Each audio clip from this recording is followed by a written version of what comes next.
We talk about campfires, using campfires to find people.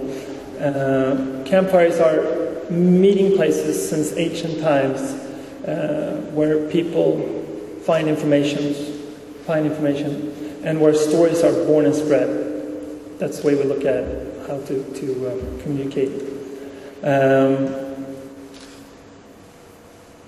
Before you had few and large campfires. Today you have smaller and enormous amounts of campfires. What does this do? It brings down the relevance of marketers and increases the relevance of friends or people that are like you and me. And you can see where we say that we're at right now. What does this give us? More campfires and decreased relevance of marketers. It gives us public relations, but we'd like to get rid of the public and rather call it personal relations.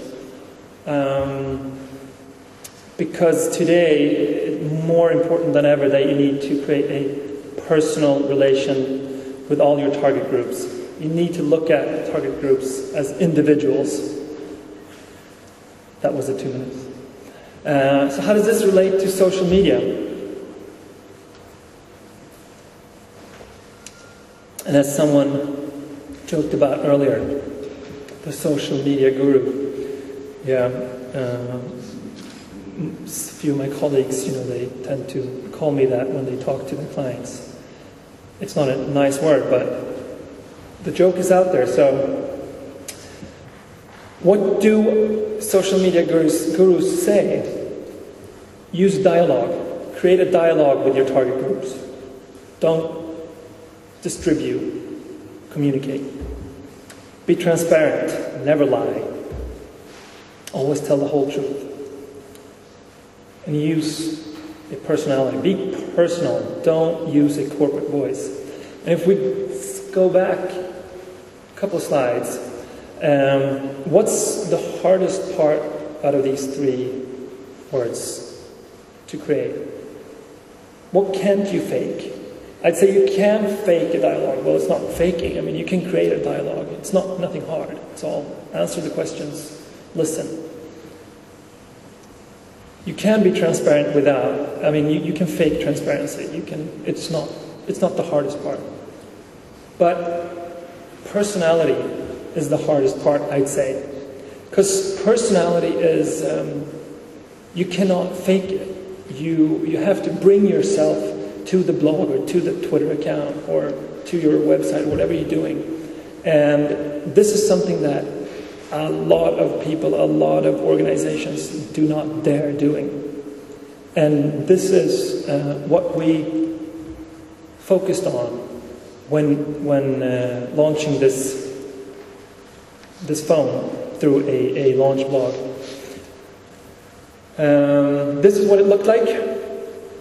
We launched it on early September, mid-September. It's a regular blog, nothing much to it. We have the Twitter account, we have all the tools that should be included when using a blog. But the important part was that we, as I said before, we added the engagement. The person blogging was the Nordic. We're seeing a shift in the industry. I think it was the point that was made that 25% of the search results of the top 20 brands in the world link to user-generated content. That's content that consumers are creating themselves proactively based on their experiences of the brand. If you look at the recent study by University of McCann, when they looked at what people are doing, what's driving people online, what's making them go online and talk about the brands, the top 4 answers were either I'm having a good experience or a bad experience online, or my friends are having a good or a bad experience online. We are in a consumer-driven era where the brands of our clients, or even the client, our brands ourselves, are being impacted by the perceptions and the actions of consumers online. But I'm sure that you already understand that. You know, I'm sure you've seen a lot of really excellent, outstanding case studies today, and a few that I've seen when I came into the room. Fantastic work. So we all know that social media is about trust.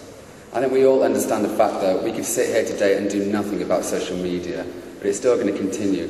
Consumers are still going to generate content on behalf about our clients and our clients' brands. You know, they're still going to be going on Facebook and sharing that vast amount of content on a daily basis. There's nothing we can do about it if we just sit here. So what can we really do? I think the answer is quite simple. It's all about becoming part of the conversation. This is a fundamental shift in terms of we as PR practitioners, and something we have to adapt to. It's no longer a case of us pushing out simple messages on behalf of our clients. Consumers and our stakeholders are taking those messages, adapting them, translating them, interacting with them, and evolving those messages based on their own personal experiences. So we have to become part of the conversation. So how can we do that on behalf of our clients and our clients' brand? Well, rather than sit here and talk about work that I myself have done in the agency at MS&L, I kind of wanted to use this opportunity to talk about some best-in-class case studies that I think represent 5 simple steps that anyone here in this room can do in order to become part of the conversation on behalf of their brands. And I was recently speaking at a conference to a large group of brand managers from across Eastern Europe, and the debate came up saying, you know, well, we're faced with a situation where actually we're dealing with different countries where the level of sophistication of social media and technology differ. But my response to that was, well, actually, if you take these 5 steps into hand,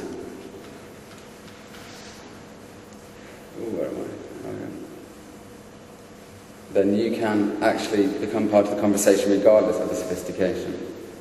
So, spend time listening to your audience. Leverage the power of your network. Don't be afraid to put the customers in control. Crowdsource the content and create and embed brand ambassadors. So I'm going to talk through some case studies that really exemplify each of these points.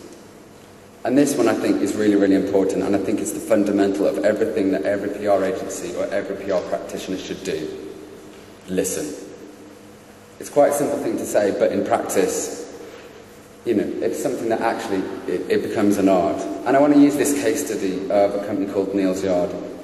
I was actually asked a question about this company recently.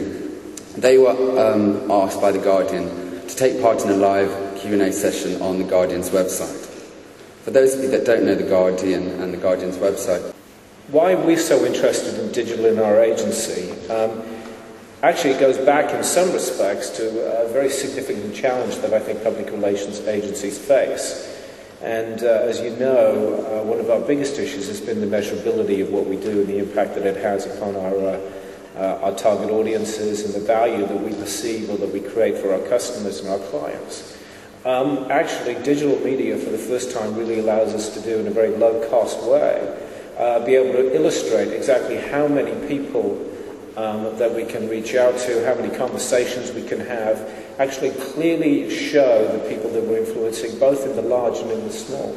And I think in both of the campaigns that we were presented up here today, there was a significant focus on actually the amount of conversations, the amount of individuals involved. That's something that's always been very difficult for public relations to be able to put that forward as their agenda. So for us, one of the great things about digital is for the first time we can go into all of our clients and say, we can tell you that we've reached 16 million people. We just presented a campaign that had a very difficult task for us is one, speak to a very small set of stakeholders, and also in the same campaign speak out to as many people in the consumer world as we could.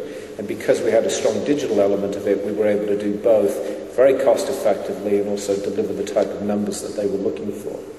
But I think the other challenge in public relations at the moment is everyone wants to try to own the digital space. We're part of a larger marketing communications group, and one of the advertising agencies was taking a little bit of an exception to the work that we were doing because they thought it was about advertising. Actually, we think it's about public relations. But that kind of debate and that challenge at the moment is really what's going on out there in the broader universe. No one yet owns the digital space. No one yet has the right to claim ownership of the digital space. And I think the opportunity for public relations practitioners is how do we gauge, particularly in social media, and the types of conversations that are going on in social media at the point in time, is all